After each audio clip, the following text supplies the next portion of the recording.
Welcome back to Dwarves and Dice. This is actually mathematically correct crits. We have builds for both normal mode and honor mode. Let's start with crit chance.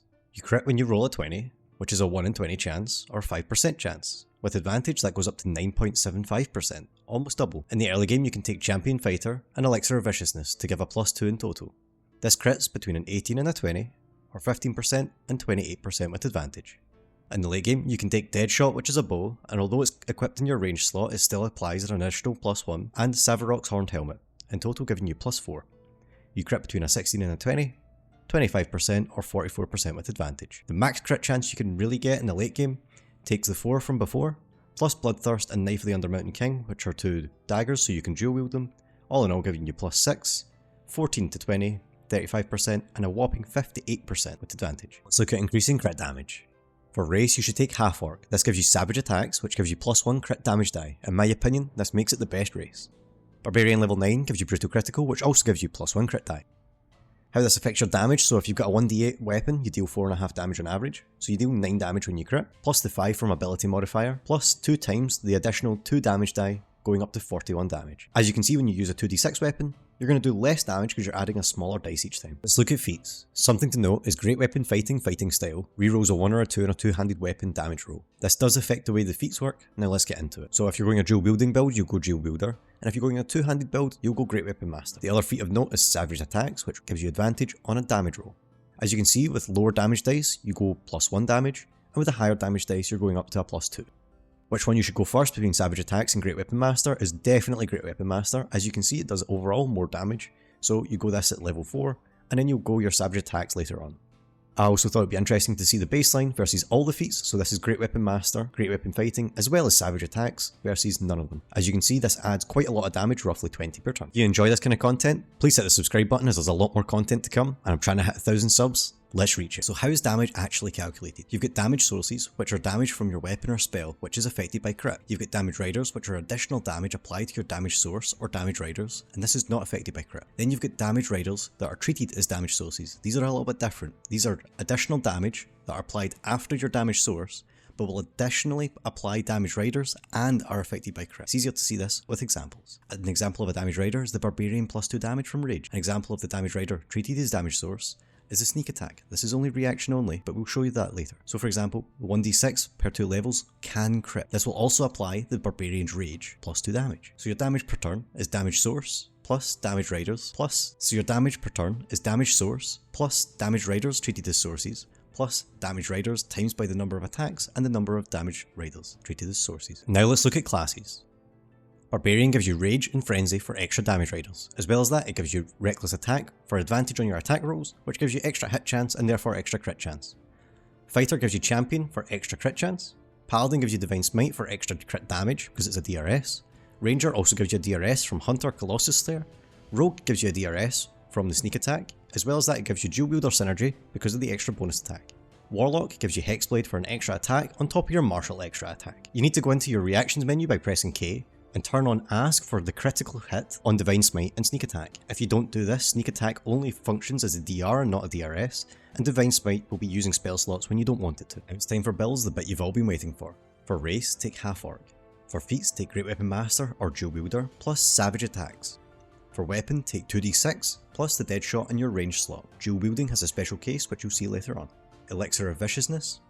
The armor takes Savarok's Horned Helmet. Here are the 5 builds I'll be testing. The first one is a Ranger, so it makes use of the 2 extra attacks from the Warlock and the Ranger, plus Paladin for the extra Divine Smite damage. The next one's a Fighter, which also makes use of these extra 2 attacks, plus the Barbarian Rage for additional crit chance. The next Fighter makes use of the additional feats from the Fighter level 6, trying to get more DRS and DR from the Barbarian and the Ranger. The fourth one, the Barbarian, which is trying to maximise the crit damage by getting as many of these crit dice as possible. The Berserker, level 9. The Champion allows you to get a little bit more crit chance to try get more of these crits. Finally, there's a Dual Wielder build for a Champion Fighter trying to get the 2 feats, Thief Rogue to get the additional offhand attack, and the Berserker Barbarian for the increased hit chance. I just want to mention that the first 2 builds will not work in honor mode because Warlocks and Martial class additional attacks do not stack. However, if you're doing a normal mode run, all of them will work. I just thought you should know this in advance. Now, this was brought to my attention from the comments section, so if you notice anything else about this video that you want to ask a question about or you think is wrong, let me know in the comments and we can have a talk about it. Now I'm going to show you how I calculate the damage for the first build. It's a slightly more complex example, but I'll take you through it step by step, and once you understand how this one works, you'll understand the rest with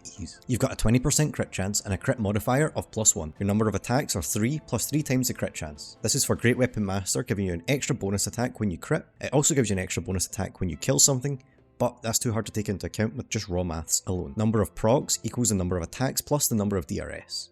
So here that's 3.6 number of attacks, plus 1 from the Hunter, Ranger, Colossus Slayer, triggering 1 time per turn, plus 1 times the number of attacks times the crit chance. This is for the Paladin's Divine Smite, only triggering on a crit. Therefore, number of procs are 5.32 per turn. For damage sources, a 2d6 weapon with Great Weapon Master, Great Weapon Fighting, and Savage Attacks, you deal 9.55 damage per attack. Times this by 4, which comes from 2 times 1 plus 1. The 2 is the fact you've crit dealing double damage, and the 1 is your original 9.55 plus the 1 crit modifier dice. You times this by crit chance, and this gives you your crit damage, plus 9.55 times 1 minus the crit chance minus 0.05. This takes into account you're doing a normal attack and that you'll miss on a 0.05, which is a 1 in 20. You times this by attacks, plus 5 times the number of attacks, the 5 being your ability modifier. This gives you 71.3 damage per turn. Then you've got to take into account damage riders, which is here is Hunter Mark. That's 3.5 times the number of procs, which is 18.6. Now for damage riders treated as damage sources.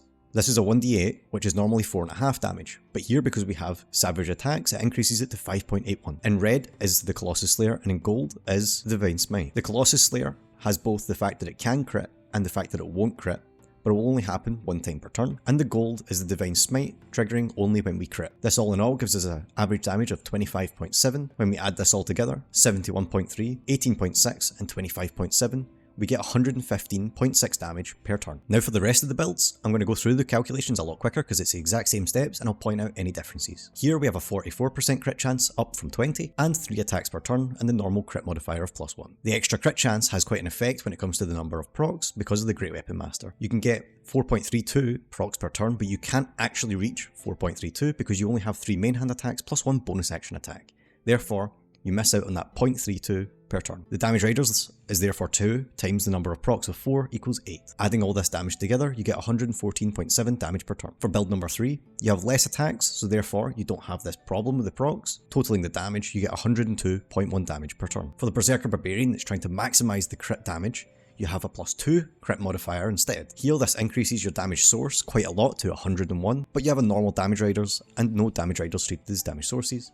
The total damage being 109.7 per turn. Now it's time for the max crit build with a mega crit chance. It's a slightly different example, so I'm going to go through it step by step again, but it's not complicated. To begin with, our weapons are Bloodthirst and Knife of the Undermountain King, which are 2 daggers with special effects. Bloodthirst applies vulnerability to piercing damage, which the daggers apply. Knife of the Undermountain King re-rolls on a 1 or a 2 on its damage roll. You have a whopping 58% crit chance and a normal +1 crit die. Your number of attacks are 4, 2 from main hand and 2 from offhand, and your procs are the 4 plus the 1 DRS from the rogue, going to 5. Your first attack is normal, with the 2 coming from the enchantment, plus 3.13 from Savage Attacks, times 4, times crit chance, plus the normal attack. The second attack, however, gets all of this doubled because of the vulnerability. Attacks 3 and 4 from Knife of the Undermountain King also get doubled. The attack of a normal 1d6 weapon is 3.5, however here it's 4.77 from the Knife of the Undermountain King re-rolling, as well as the advantage. Totaling this damage gives us 90.6 damage, plus the 5 times the number of attacks, going to 126.6 damage from the damage sources alone. From damage riders we've got 5 procs, times 2 from the Barbarian,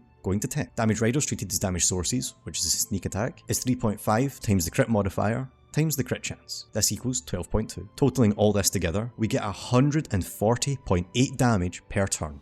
That is insane. I thought it would be interesting to compare the damage of all the builds in a table. Builds number 1 and 2 are relatively even at 115 damage per turn. This would not work if you're doing an honor build because Warlock and Martial extra attack do not stack in honor mode. Build number 3 falls behind quite a lot at only 100 damage per turn, probably because it only has 2 attacks per turn. Build number 4, the build is trying to maximize the crit damage, comes out at 110 damage, which is alright. However, this is applicable to honor mode. The final build, the dual wielder build, comes out well above the rest at 140 damage per turn. Thought it would be interesting to compare the normal damage, and crit chance of all the builds. This is taking into account DRS and DR, just so you know. The normal damage of the first build is relatively good, the crit damage is pretty decent, but the crit chance is really low. The second build has a relatively low normal damage, or a low crit damage, but but it has an okay crit chance. The third build, although it only has 2 attacks, has a pretty good normal damage, a pretty good crit damage, and a respectable crit chance. The Barbarian that's trying to maximise the crit damage does so, dealing 64 crit damage. This is lower than the last build, but we'll come to that in a sec. This is 44% of the time, however the normal damage on this build is really low. The final build with Bloodthirst and Knife of the Undermountain King, this is the vulnerable damage shown, but 58% of the time you'll be dealing a 90 crit on the Knife of the Undermountain King,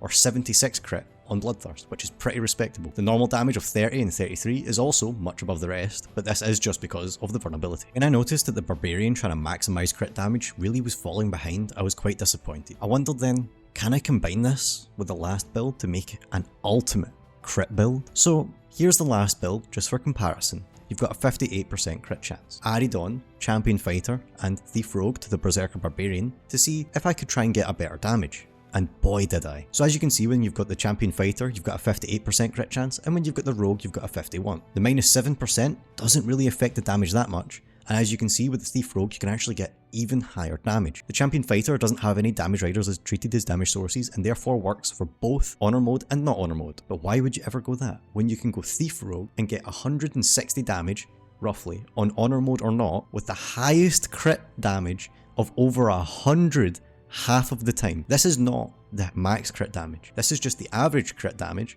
taking into account damage riders. This is insane. This build is broken and works in Honor Mode as well. If you've learned something or found this video helpful, please leave a like as it helps spread it to other min-maxers. Thank you very much for watching. Have a wonderful day. Bye bye.